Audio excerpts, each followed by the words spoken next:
Das ist in meinem Blut drin, dass ich gerne Leute helfe.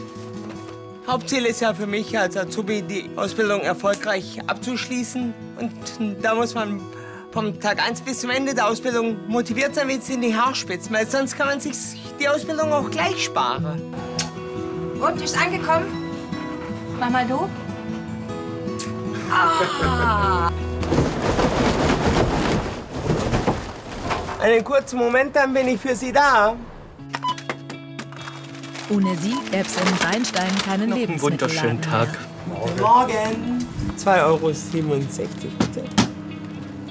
Am meisten Spaß macht mit den Leuten, sich mal unterhalten, helfen, wenn sie Fragen haben und an der Kasse und alles andere. Hallöchen. Hallöchen, Kollegin. Sie sind ein eingespieltes Team. So, 2,37 €. Ist schon eine gute Stimmung unter Kollegen. Man kann untereinander flachsen, aber wenn es drauf ankommt und die Hütte brennt, dann kann man sich 100% drauf verlassen. Und? Brauchen Sie Hilfe? Ja, Was brauchen Sie? Parfüm muss verräumt werden. Ein ganz normaler Supermarkt mit Drogerie und Post und ganz normalen Preisen. Nur manchmal dauert es etwas länger. Hier arbeiten Menschen mit und ohne Behinderung zusammen. Und alle bekommen ein richtiges Gehalt. Das ist Dominik Steglin wichtig. Einfach mein eigenes Geld dann verdienen. Praktisch gesehen unabhängiger sein, gell? Okay, damit gehe ich dann schon mal raus. Eigenes Geld, mindestens Mindestlohn. Für Steglin bedeutet das, Dass man halt beginnt, selbstständig zu leben und halt nicht von Leuten wie Eltern oder wem auch immer abhängig dann ist. Dass man halt zum Beispiel eigene Wohnung und so Sachen. und eigene Hobbys.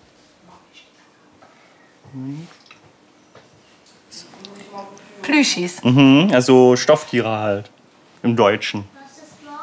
Oh, die dürfen nicht rein. Halt. Ein ganz normaler Supermarkt mit ganz normalen Herausforderungen. Entschuldigung. So. Geht ihr mal raus, aber ganz schnell. Im Ortskern von Weiblingen-Weinstein. Ja, Schatz, sollen wir die da nehmen? Welche? Die da? Das ist nicht selbstverständlich für das 4000 Einwohner kleine Dorf. Dass wir denn überhaupt hier haben, in Weinstein. Wir hatten ja 2, 3 Jahre lang nichts hier. Da mussten wir immer nach Endersbach oder nach Weiblingen. Das war schon. Aber so, nein, das ist ein Luxus für uns hier gerade. Sie dürfen gleich die Kisten Der mitnehmen. letzte Supermarkt ging vor einigen Jahren Extra pleite. Kühlhaus. Dieser inklusive Supermarkt kann hier überleben, weil er Fördergelder bekommt. Und weil er keinen Gewinn machen muss. Dreimal. Eiskartell, genau. Dreimal. Wir sind ja so glücklich, dass wir den Kappmarkt haben hier im Ort. Gell? Weil es gibt so viele ältere Personen, die nicht mehr Auto fahren können. Und da ist es einfach ganz arg wichtig. Ich habe was mit dem Knie und deshalb kann ich hierher laufen und das ist ganz prima. Die haben sehr lange auf und ist für mich ganz ideal. 9, 15. Beleg. Sie sind die Retter der Nahversorgung. Sarah Jud managt die Post. Azubi Benjamin Schick hofft, später übernommen zu werden. Hauptziel ist ja für mich als Azubi, die Ausbildung erfolgreich abzuschließen. Und da muss man vom Tag 1 bis zum Ende der Ausbildung motiviert sein, wie es in die Haarspitzen. Weil sonst kann man sich die Ausbildung auch gleich sparen. Egal welcher Beruf. Chris Pietsch ist der Herr der Zahlen. Also ich muss jetzt mich anmelden bei diesem Gerät, um dann abzuschreiben können.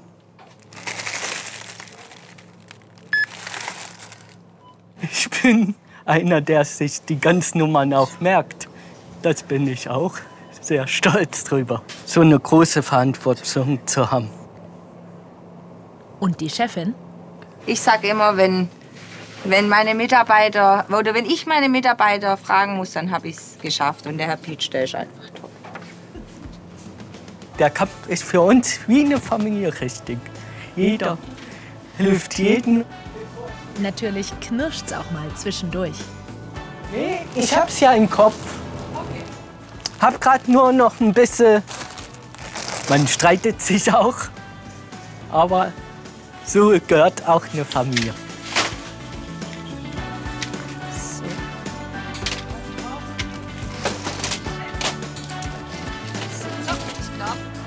Das haben wir schon.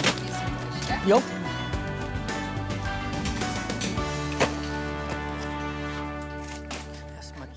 Ich brauche irgendwie Action. Eine Arbeit ist actionreich und das finde ich halt gut. Sarah Jud liebt ihren Job. Und sie sorgt mit dafür, dass es in Waiblingen-Beinstein eine Einkaufsmöglichkeit gibt. Hallöchen. Haben Sie denn eine Retoure? Ja.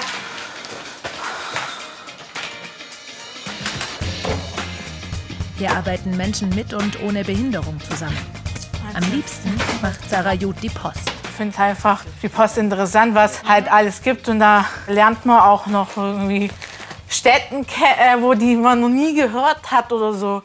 Weil wenn da Kunden kommen mit einem Paket und da steht eine Stadt drauf und ich denke so, Deutschland, Ausland, frage ich immer lieber. Sarah Jud ist 25 Jahre alt. Sie arbeitet seit 4 Jahren hier. Ich kassiere kurz ab, Frau Jud, gell? Müssen Sie nicht noch mal hier rüberlaufen. Ihr schönster Arbeitstag bisher begann mit einer Frage ihrer Chefin. Die fragt mich dann so, ja, kennen Sie Vanessa Mai? Ich so, ja. Und die so, ja, sie kommt hierher. Und ich gucke erst so doof, so, wie bitte? Wiederholen Sie mal, ja, die kommt hierher. Ich treffe jetzt Sarah. Sie arbeitet hier im IT-Drogeriemarkt in Waiblingen, also bei mir um die Ecke. Das Ganze ist eine Förderung der Aktion Mensch, was ich sehr toll finde. Und sie zeigt mir heute ihren Arbeitsplatz und ihr kommt mit. Let's go.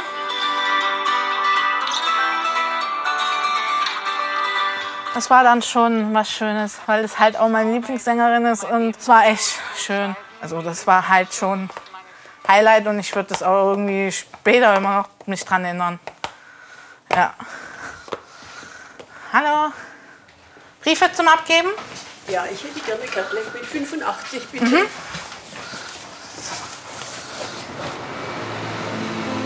Aber jetzt ist erstmal Feierabend. Aufgewachsen ist Sarah Jud in Winnenden. Dort wohnt sie auch heute noch mit ihrer Familie. Sie und ihre Mutter verbindet eine enge Beziehung.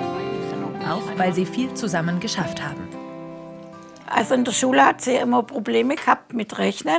Also 2 und 2 zählen, das ging noch. 5 und 3, da hat sie dann schon gestolpert. Ich habe am Anfang, wo sie dann auch in den Verkauf gegangen ist, gedacht, ob sie das packt. Denn Sarah hat eine Entwicklungsstörung, muss auf die Förderschule gehen. Aber sie lässt nicht locker, büffelt so lange Mathe, bis es ihr Lieblingsfach ist. Ich war eigentlich schon immer eine Kämpferin irgendwo. Das ist eine ihrer Stärken. Wenn sie was will, nein, dann schaffe ich das auch wenn es länger dauert. Also wenn ich nicht gekämpft hätte, wäre ich jetzt nicht da, wo ich jetzt bin. Dann wäre ich halt echt irgendwie in Behindertenwerkstatt gekommen. Und solch eine Behindertenwerkstatt hätte sie unterfordert. Sarahs Familie unterstützt sie auf ihrem Weg, schon seit sie klein ist. Auch ihre 2 großen Brüder, besonders der Älteste. Natürlich sieht er jetzt anders aus, aber das ist mein großer Bruder, der mein Vorbild ist. Der auch im Einzelhandel schafft. Und er kann auch offen drüber reden, dass er eine Schwester hat mit einem Handicap. Andere verstecken sich ja. Und wir sagen aber, nee, wir haben eben ein Kind mit Handicap und wir stehen auch dazu. Warum ist das wichtig für Sie? Weil so weiß ich, dass ich ihm nicht peinlich bin.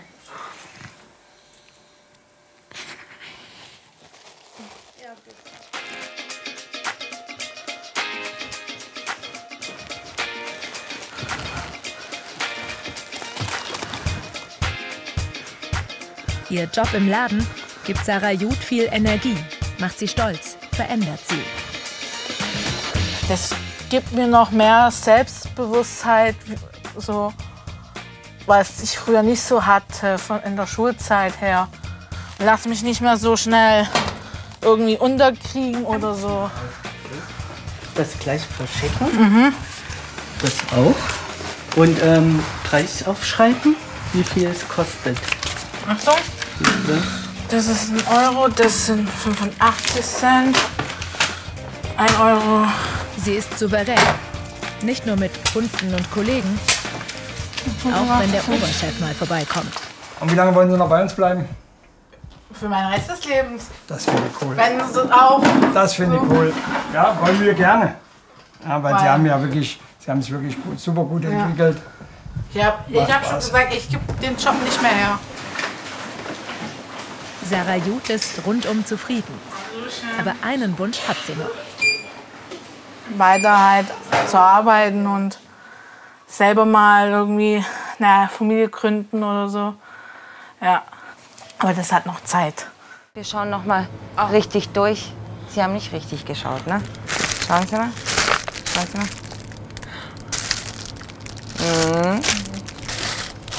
Noch mal richtig durchschauen. Die Guten hier rein, die Guten.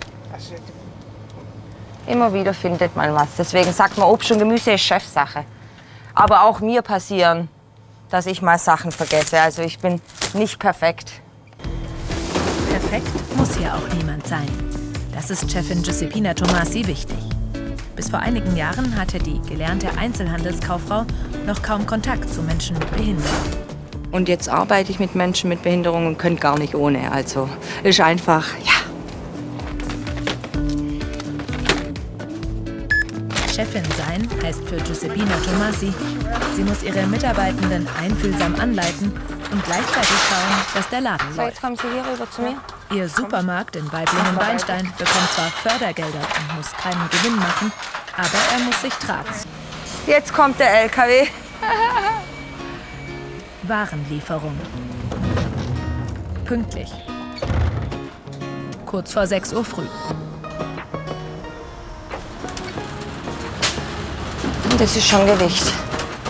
Insgesamt 7 blaue Rollbehälter sind es dieses Mal. Die Rollis. Jetzt sind halt die vielen Rollis gekommen. Da hat man halt jetzt vielleicht eine Stunde Stress. Oder man macht ihn selber. Ich könnte ja auch langsamer schaffen. Aber es ist eben ein ganz normaler Supermarkt. Super, vielen auch Dank. Sortiment und Preise Machen Sie da weiter? und Öffnungszeiten. Ja. Und ich öffne jetzt die Türen, gell? Mach die Schleusen auf. Punkt 7:30. Und das Obst ist durch. So. Ja. 6:22 bitte. Giuseppina Tomasi ist durch und durch Beinsteinerin. So, Susi.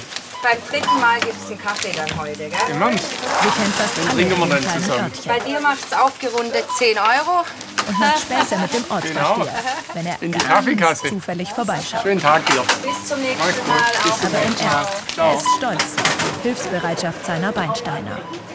Ich kann mich noch erinnern, als die Pandemie begann und die Phase am Anfang für euch ganz schwierig war, viel Arbeit war, Hat Beinstein ganz arg zusammengehalten. gab es eine WhatsApp-Gruppe mit über 100 Menschen, die sich freiwillig bereit erklärt haben, ab morgens um 4 mitzuhelfen, die Regale einzuräumen. Im Supermarkt. Im Supermarkt. Wie viel waren es? Über 100? Über 100. Ja. Einfach so, zack, Die da. WhatsApp-Gruppe existiert immer noch. Also, wenn ich Hilfe bräuchte, auch ohne Corona, kann ich reinschreiben. Also, das ist Beinstein. Für sie ist Beinstein neben Heimat auch Familie. Das ist mein Papa. Der ist Rentner. Der kommt jeden Morgen vorbei, aber hilft auch. Jawohl. Morgen. Bonjour, Monsieur. Ça va bien? Endlich die ersehnte Merci Kaffeepause. Ein Moment Ruhe. Aber Papa Tomasi wird schnell ernst. Vor einem halben Jahr hatte er große Angst um seine 39-jährige Tochter. Die hat Herzstillstand gehabt, war fast tot. Ja. Und jetzt Gott sei Dank ist wieder gut. Haben Sie sich Sorgen gemacht? Oh je, aber wie? Die war in Intensivstationen, alles.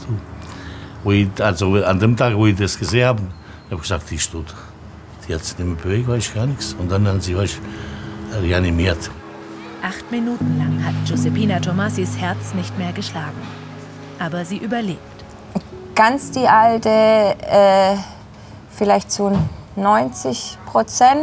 Also Stopp sage ich jetzt schon. Früher habe ich einfach weitergemacht und ja. Gell?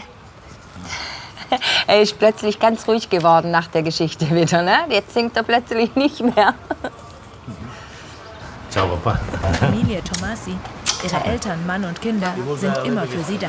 Jetzt erst recht. Ich habe jetzt 2. Sagt mir immer, ich bin die Person mit 2 Herzen. Und er hat ganz, ganz groß. Und, ist angekommen? Mach mal du. Ah, gell, so. So führt Giuseppina Tomasi auch den Laden. Super. Brauchen Sie Hilfe? Ja. Manchmal als strenge, aber meistens als sehr hilfsbereite Chefin. Weil ich meine Arbeit liebe, meine Mitarbeiter liebe, meinen Beruf liebe, Beinstein liebe. Guten Morgen, hallo Gabi. Da wir ja jetzt länger zu tun haben miteinander, habe ich ihm das Du angeboten. Und ich weiß, ich kann mich auf ihn verlassen. Er bringt alles Ding. Er stellt mir der Hand dann immer meine Kiste hin. Bleib wie du bist, gell? Ich versuch's, du auch. Ah, ja. Lebensmittellieferung. Daniel Fock kommt meist jede Woche vorbei. Vor allem zu Menschen, die nicht mehr so gut zu Fuß sind. Aber eigentlich geht es um mehr als nur Lebensmittel. Oh. Guten Morgen, Frau Mertens. Hallo. So, komm einfach rein. Ja, einfach reinkommen. Ah, danke, sehr aufmerksam von Ihnen. Den müssen Sie einstecken, sonst Dagmar Mertens, 79, freut sich jedes Mal. Komm mal nochmal. Man kriegt ja im Alter nicht mehr so viel Besuch und bin ich immer froh, wenn ich die Türe aufmachen darf. Ich bin auch immer froh, wenn ich reinkommen darf dann. Daniel Fock arbeitet für einen inklusiven Supermarkt in Stuttgart und der Türkei. Heute wird die Tour länger. Er muss aushelfen im Schwestermarkt in Waiblingen-Beinstein. Grüß dich, hi, Dani. Hier noch schnell mein Bauchtasche und dann können wir starten. Alles klar. Denn hier herrscht gerade großer Personalmangel. Toll, dass Sie aushelfen. Immer gern, ja. Wir müssen ein bisschen Gas Die Chefin ist froh um jeden, der Wenn Sie einspringt. irgendwas nicht finden, der Herr Schick ist dabei, der hilft Ihnen. Ansonsten Ja, wunderbar. Fragen. Ja, Gell? du kennst dich hier besser aus im Markt, ne? Ja. Also fangen wir mal an. Die Supermärkte, in denen Daniel Fock und Benjamin Schick arbeiten, sind gemeinnützige Unternehmen. Hier arbeiten viele Menschen mit Behinderung oder psychischen Erkrankungen. Ist noch ein Glas Blütenhonig, bitte? Blütenhonig würde ich den hier nehmen. Azubi Benjamin Schick lernt den neuen Fahrer ein. Er ist stolz. Kaffee, Spaghetti, Napoli-Sauce. Das passt. Ja, machen wir Deckel drauf. Haben wir alles. Hat was. Ja, und anständig benehmen im Auto, bitte. Ich gell? bin immer anständig. Aha, gut, also. In 4 Minuten sind wir da. Gut. Locker lässig. Und er kennt den Weg. Nix, der müsste sein. Erster Halt in Beinstein, Doris Jansen.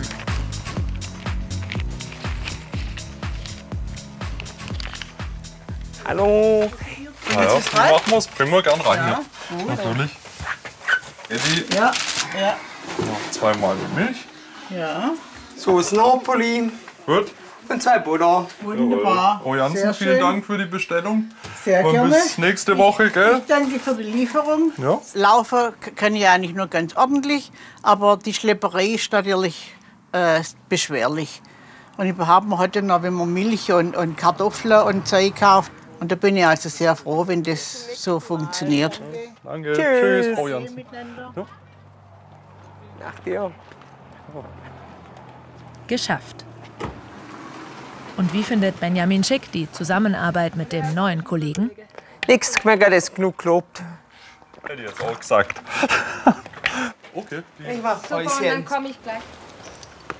Für Daniel Fock geht's weiter auf seiner gewohnten Route. Das Auto ist sein Wohlfühlort. Eigentlich ist Daniel Fock Heilerziehungspfleger. Den Job musste er aber aufgeben. Also ich hatte eine mittelschwere Depression. Ich war schlicht und einfach überfordert und gefühllos und hatte, ich glaube, die ganze Bandbreite an Symptomen, die man mit einer Depression bekommt. Und da war dann für mich der Punkt, wo ich sage, okay, ich muss was ändern im Leben. Und es hilft natürlich immer, drüber zu sprechen. Und ich gebe auch jedem den Rat, der unter dieser Erkrankung leidet, sich Hilfe zu holen. Das hat er gemacht. Nach 2 Jahren Auszeit ein neuer Job. Mehr Zeit, weniger Verantwortung. Und trotzdem Kontakt zu Menschen. Guten Morgen, Frau Mijakic. Heute ist alles ein bisschen anders. Ja, denke ich mir. Ja, ich hole den Kurs unten. Kundinnen Ja? wird Oder der gibst du Job das immer nächste Mal? vertrauter. Kommst du heute noch mal Es in die Nähe? entstehen sogar Ja. Freundschaften. Ja, also, dann bringst du Schluss da. Kriegst du 5? Ja, und dann kriege ich von dir oder gibst Kriegst du noch 10, ja? Also. Okay, machen wir Jetzt. so, ganz Dann unkompliziert. kriegen wir keinen Streit miteinander. Gut, ich wünsche dir was, gell? Ich wünsche dir auch was. Bleib wie du bist. Ich wünsche dir ein schönes Wochenende. Dankeschön. Und bis nächste Woche. Für ihn ist wichtig, ohne Druck zu arbeiten. Unser Team hier beim Cup, das ist echt wie eine Familie. Das ist alles so klasse. Da fühle ich mich gut aufgehoben. Daniel Fock hat eine neue Aufgabe gefunden, von der er leben kann und die ihm gut tut. Ja, weil es halt auch absehbar ist. Ne? Also der Tag ist dann vorbei, man lässt die Arbeit auf der Arbeit, kann dann heimgehen und wenn das Auto leer ist und alles ausgeliefert ist, dann ja, bin ich ja dann auch froh und zufrieden, dass alles geklappt hat. Dann ist der Arbeitstag auch rum und alle sind versorgt. Ja. Sie können gleich stehen bleiben. Wollte ich am Beach. Jetzt was nehmen wir denn? Chris Beach hilft und unterstützt beim Wocheneinkauf. Ich nehme Breitung. Wir haben einmal die 35%, 3,5% und einmal die Nein, ich nehme 3,5. Ja, nehme ich mal die. Ja. Begleitetes Einkaufen Hallo, Helga. nennt sich das hier in Waiblingen-Beinstein. Das bedeutet, Chris Peach hilft älteren Menschen beim Lebensmittelkauf. Sein Lieblingsjob im Supermarkt. Schau immer so, was ein bisschen im Angebot ist. Diese Dame kommt regelmäßig. Vor allem wegen Chris Peach. Man muss schauen, wo man bleibt. Er ist für den Job hierher gezogen. Ursprünglich kommt er aus Thüringen. Habe ich gesehen, Marmelade ist auch im Angebot. Ja. So. Wie geht's Ihnen sonst? Ach, ganz gut. Ganz Und gut. Ihnen auch? Waren Sie zu Hause? Nur eine Woche. Im September wird es dann ein bisschen länger. Wir kennen uns schon lange, weil er ist ja von der ersten Stunde an hier, Ja, gell? das sind schon fast 7 Jahre, Ja. die ich hier bin. Ja, ja. Als erster, wo der Markt aufgemacht worden war, war ich als erstes mit dabei. Eine ganz treue Seele. Ja. Ganz treue Seele. Und da freuen wir uns, dass wir den Herr Peach haben. Und er uns. Jetzt brauche ich noch einen Früchtequark, Frühlingsquark. Frühlingsquark, da ja. sind wir schon. Sind wir schon vorbei? Hier arbeiten Menschen mit Oh, und ach, ohne nee, Behinderung zusammen. Kräuter. Nach einem Jahr Leerstand Ja. hat Beinstein Danke. so wieder Danke. einen Lebensmittelmarkt. So. Wie geht's Ihr Mann? Danke, bin zufrieden. Ja. Und den freundlichen Chris Peach. Genau. Schönen Gruß an Ihr Mann. Ja, danke. Ich werde ausrichten. Herr Peach, ade. Dankeschön nochmal, gell? Schönen Tag noch. Ja.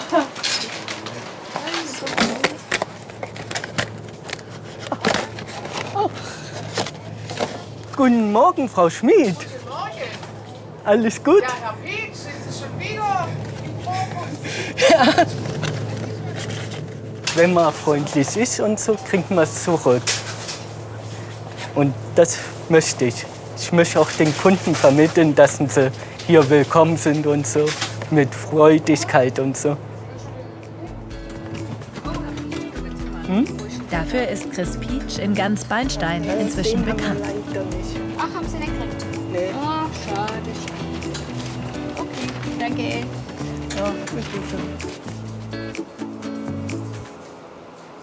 Liebe Kunden, wir haben jetzt stille Stunden. Wir bitten Sie, leise zu reden, ganz leise, wenn. Und die Handys auf lautlos schalten, bitte.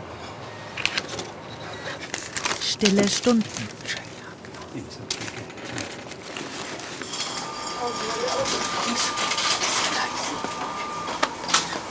Damit das Einkaufen für ältere und reizempfindliche Menschen weniger anstrengend ist.